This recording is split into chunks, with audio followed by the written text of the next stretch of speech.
גדול. אחי, כמה עקיצות אתה זורק? אני לא זורק על מישהו ספציפי, זה כללי לגמרי. זה שיש מישהו אחד שמוביל את הדבר הזה, זה... מה לעשות, זה בסוף... אם הוא מוביל את הדבר הזה הוא חלק מהעניין, אבל זה ממש כללי, זה באמת לא אישי נגד אף אחד ספציפי.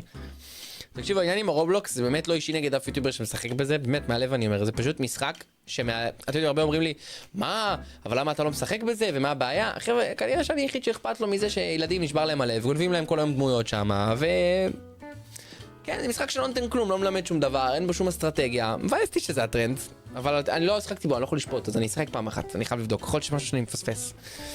אני פשוט לא שומע על זה דברים טובים, אז קשה לי עם זה, כי לי באמת אכפת לי, ואני יכול בשנייה לשחק בזה, להביא מלא צפיות, ולעשות את זה אצלי טרנד, ומלא, למכור מלא מוצרים. יוטיוב קצת יותר חשוב לי מיוטיוב מזה, לא הייתי רוצה שזה יהיה יוטיוב. למרות שזה לרעתי כרגע, לצערי, כי זה הטרנד. אבל כנראה אני בין הבולדים שאכפת להם באמת. אני משחק רובלוקס וגונבים לי כל הזמן, אבל אני נהנה. בסדר, תשמעו, אם אתם יודעים שגונבים לכם בבריין רוט ואתם סבבה עם זה, זה בסדר, פשוט הבעיה כשיש ילדים שהם קטנים ולא מסתדרים עם זה שגונבים להם. למה אחרים משחקים בזה? כי הם רוצים צפיות ופרסום. אולי גם נהנים מזה, כן? אבל כנראה כי הם רוצים צפיות, כי זה טרנד. מה לעשות? כן, יש אנשים שצריכים טרנדים כדי לעשות תוכן, מה לעשות? זה בסדר, זה באמת בסדר, זה זכותם. פשוט אני פחות כזה. גם כשאני עושה טרנדים אני עושה את זה בדרך שלי. כשגם מיינקראפט היה טרנד וקלאש היה טרנד עשיתי את זה אני. לא עשיתי את זה סתם כי זה טרנד.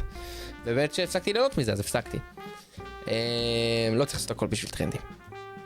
וצפיות. כן, זאת האמת. מה שאני אגיד לכם. לא בגלל זה אני לא חבר של חלק מהיוטיוברים שמשחקים במשחק. לא בגלל שמשחקים במשחק. יש דברים מאחורי הקלעים שאתם לא יודעים. ואני לא אפתח את זה. לכבד את הצדדים האחרים. יש דברים שאתם פחות רואים מאחורי המצלמה, אתם יודעים. אפשר ברכה להם הולדת, מזל טוב, חנה קמחי. מזל טוב, שיצא סבלתק תשחק, ברור שאני אשחק. מה אתה חושב על שון שואו? אחלה יוטיובר. מי זה עידן דושי הזה שרושמים לי כל הזמן? עידן דושי? מי זה? יש לו 40,000, אתם כבר פה לא תשימו סאב. הרבה בצ'אט כותבים לי כל מה, עידן דושי, עידן דושי, עידן דושי. מי זה? מה זה? אוהבים אותו כאילו? הוא עושה אחלה תוכן? מכבד אותו? חושבים שזה נגמר? זאת קראת במשחק אימה. הוא עושה עכשיו לייב במשחק אימה, אני מת. אני מת. זה לא משחק אימה. זה המשחק שאני שיחקתי, לא? דומה. וואלה, יפה אחי. תוכן של פעם, יפה. מה אני חושב על דשון שואו? אחלה דשון שואו, אחי. משקיע, אכפת לו מהתוכן, קהל איכותי, קהל יותר בוגר. לפעמים קצת מלרלר על יוטיוברים יותר גדולים ממנו והוא לא שם לב אבל הוא מוריד להם כאילו כדי להרים לעצמו.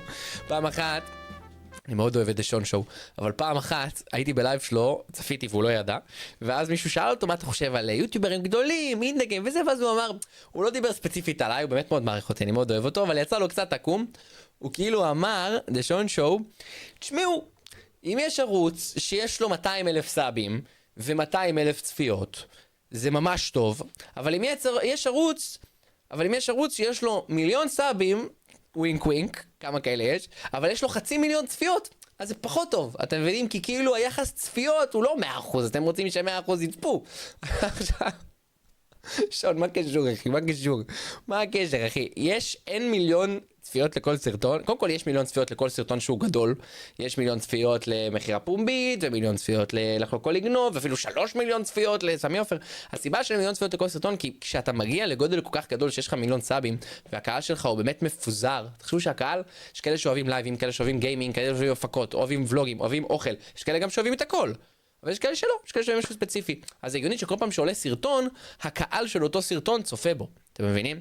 לדוגמה, בואו נראה, קח דוגמה, סתם. עשינו פה סרטון אני וליאור משחקים גיימינג. מי שלא אוהב גיימינג לא יצפה, אז יש 250,000. זה לא כי הקהל לא פעיל. הקהל פעיל. פשוט קהל אחר לגמרי, הוא צפה לצורך העניין בסרטון של החי עיוורון צבעים, כי זה בכלל לא גיימינג. וקהל אחר אולי צפה באוכל של נגט של הנובים. עכשיו זה ברור שיש כאלה שרואים הכל, כן? אני לא אומר שלא, אבל יש גם קהל קצת מפוצל. הנה, כאן אתם יכולים לראות ב4 חודשים שיש 900,000 צפיות. פה יש 1,000,000. עכשיו, לא שאני בא להגן על עצמי, אני בא להסביר, כי שון, אני מאוד אוהב אותו, לפעמים יוצא לו קצת תקום כשהוא מדבר על יוטיוברים יותר כאילו גדולים ממנו. אבל אני מאוד אוהב את שון שואו.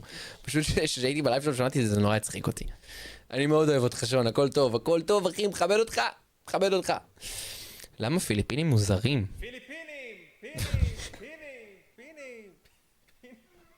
איזה איש. יודעים הזקנות הכי אוהבות במטפל שלהם? את הפיליפין. איזה איש. הוא מזכיר לי את פיודיפיי. אתם יודעים מי זה פיודיפיי? הוא הזכיר לי את פיודיפיי. פיליפינים, הם בכל פינה בישראל, נראה לי שכולנו אוהבים אותם, אבל אף פעם לא ראיתי אף וואלה חמוד, אחלה דשון שואו. באמת. אתם יודעים, פשוט, זה קטע, אני מדבר על זה בסיכום שנה ביום שלישי, אוקיי? אתם בטח יודעים, יום שלישי אני מעלה סרטון סיכום שנה, זה הולך להיות ביום שלישי, ובעצם אני חושב שבאמת, פעם לא ראיתי אף אחד. אני חושב שבאמת יש באזור, רגע, לא ראיתם את זה עד עכשיו? איזה דביל אני, שכר לא ראיתם את כל מה שהראיתי לכם עד עכשיו? טוב, רק ראיתי לכם את דשון שואו, לא נורא, לא הרגשתם את זה אפילו. לא ראיתם, לא ראיתי לכם את זה. מה שרציתי להגיד לכם, זה מרגיש שכבר באמת אין כל כך הרבה יוטיוברים, ושגם היוטיוברים כבר ממש לא משתפים פעולה, נכון? אתם שמים לב שכאילו יוטיוברים כבר לא עושים דברים יוטיוברים אחרים, אלא אם יש איזה מופע גדול. עכשיו גם אני עושה שיתופי פעולה עם יוטיוברים כשיש מופע, אבל גם זה כשאין מופע. וזה משהו שנורא חסר לי ביוטיוב, אני דיברתי על זה בסיכום שנה, אני ביום שלישי מעלה אותו. אתם מכירים את הסרטוני סיכומי שנה שלי? שאני עושה כל שנה, בטח לא כל הקהל פה רואה, זה סרטון הרבה יותר מעניין, יותר בוגר, יותר עמוק. זה אלה, זה סרטון הזה, סרטון הזה השנה, מה אני רוצה שנה הבאה, מה אני חושב על יוטיוב. סרטון עם פחות אדרנלין, פחות טרנדים, פחות פיצוצים, הרבה יותר ערכי ומסקרן, אני חושב, סרטון מדהים. אני כל פעם באמת מנסה לתת ערך והשראה, ואחד מהדברים שדיברתי שם, אתם תראו ביום שלישי, זה שזה בעצם נורא מבאסתי שבשנה האחרונה, שנתיים האחרונות, אז יוטיוב פשוט הלך למקום שהוא מפוצץ רק בטרנדים, ורק בהפקות, ורק מי משקיע הכי הרבה כסף, ועושה את הדברים הכי גדולים. עכשיו גם אני חטאתי בזה, אני גם עשיתי את זה, ובגלל זה אני אומר דווקא, עשיתי השתקפות בשנה האחרונה, ושמתי לב שהקסם של יוטיוב כאילו טיפה מתפספס. השיתופי פעולה, והקהילתיות, והאותנטיות, והוולוגים, והמשחקים, וזה קצת ביאס אותי. אז עשיתי חשיבה, אני לשנה הבאה הולך לשנות קצת אסטרטגיה, אני הולך לעשות דברים קצת אחרת, ולנסות להחזיר את הקסם של יוטיוב. אז אני מדבר על זה הרבה בסיכום שנה ביום שלישי. יש פה הרבה קהל שאומר, די, תתחיל לשחק, חבר'ה, נותן לכם קצת שיח, קצת לדבר על דברים שקצת יותר... אלוהים ישמור. אז בקיצור, חבר'ה, מה אנחנו סוגרים בלייב הזה? אני מתה עליך. יהיה על זה לייב שהוא גם יהפוך לסרטון. כל הכבוד חינדה, אפילו אמא שלי מתה עליך. תודה רבה חומוס, תודה רבה אלוף. אז בקיצור, לייב של Five Nights at Freddy's, נקטע לי אחות מחשב, כל יום הקרובה, כשיהיה לכם ימים קבועים, שתדעו כל פעם לצפות לסרטונים. עידן, היה לי ממש כיף בלייב, ואני אבוא גם ללייב הבא. תודה.